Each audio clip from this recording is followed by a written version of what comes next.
Hey guys, this is Dr. Ahmet Ergin. I am an endocrinologist and a diabetes education specialist. Today we are going to talk about coffee. Yes, it's everybody's favorite, isn't it? So, it's 6 o'clock in the morning right now. I feel like I need some coffee. What if I was diabetic? Now, can I still have this coffee? That's the topic today. We're going to talk about it. Let's get started.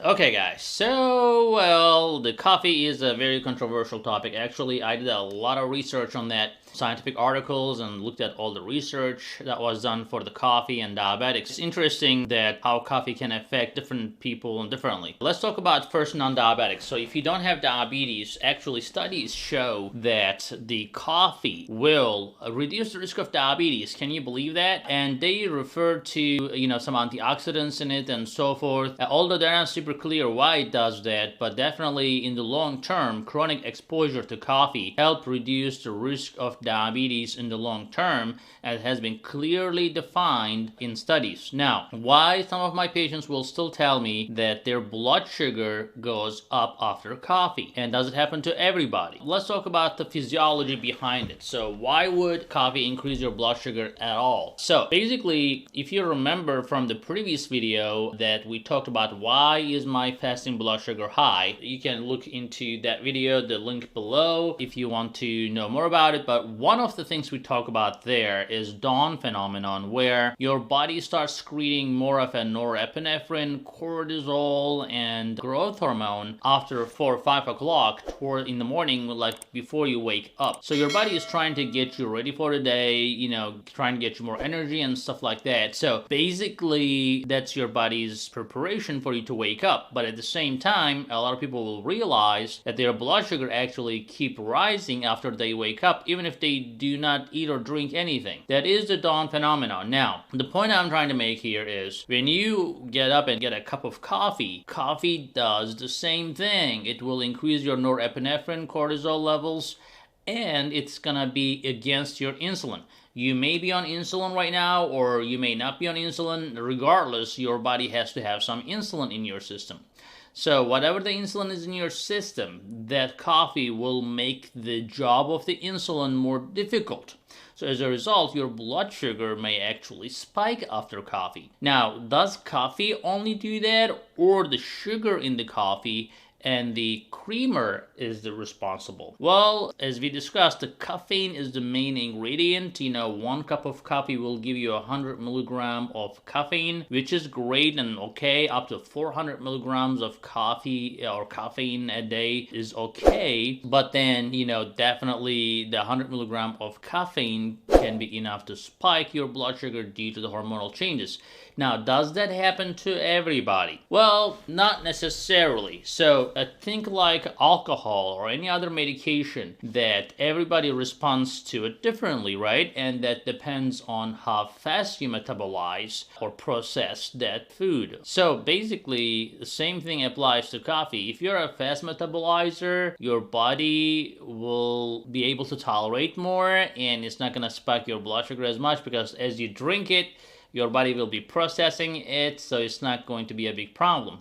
But if you're a slow metabolizer, as you sip on the coffee, it's gonna accumulate and it's gonna create that problem for those people who are complaining that their blood sugar is going up after caffeine. The bottom line is, so if you're one of those people that the blood sugar spikes after coffee, you have to be careful. Now, as we just discussed, the creamer and the sugar definitely affects your blood sugar as well. So definitely never use sugar. If you want sweetener in your coffee, some sweetening in your coffee, use a sweetener.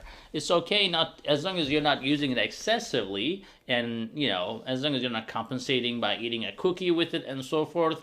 You can use a sweetener, that's fine. You can use a creamer, but I would say, go with half and half, or something that's like a low in fat content, because fat can actually, especially saturated fat, can help drive your blood sugar higher by creating an immediate insulin resistance. So that is part of the problems. You know, drinking black coffee is an acquired taste, so if you can do that, that's better than having creamer and sugar or sweetener. Sometimes even sweetener, you know, Splenda, for example, you think there is no sugar in it, there is sugar in it. It's not like totally unsweetened, uncarbohydrated. So there are carbohydrates in them, it's just much lower and they're just sweeter, that's all. But if you're putting like 3-4 Splenda in there, you're gonna see the result. Same thing with the creamer, just be easy on that.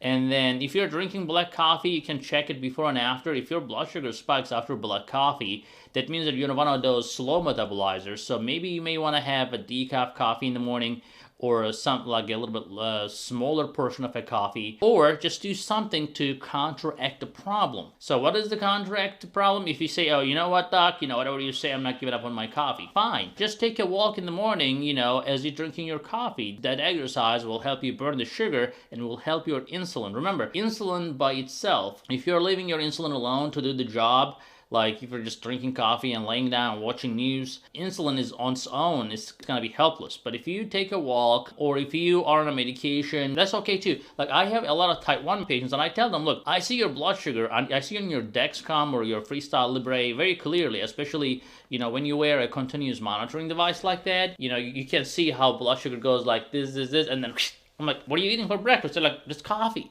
Well, I'm like, well, if it's just coffee and your blood sugar goes up like to the sky, you gotta do something about that. I'm like, hey, try a couple units of insulin and, you know, find what works for you just to support that insulin, especially, you know, like type 1 diabetics have no insulin whatsoever, so anything will shoot them up. I tell them take 2 units, 4 units. Some people take up to 8 units for their coffee when they're type 1 diabetic. So, you know, as I said, try to find out how much you spike and what you can do to help it. And enjoy your coffee, guys. We'll see you in the next video. Remember to share this video with family and friends and the social media.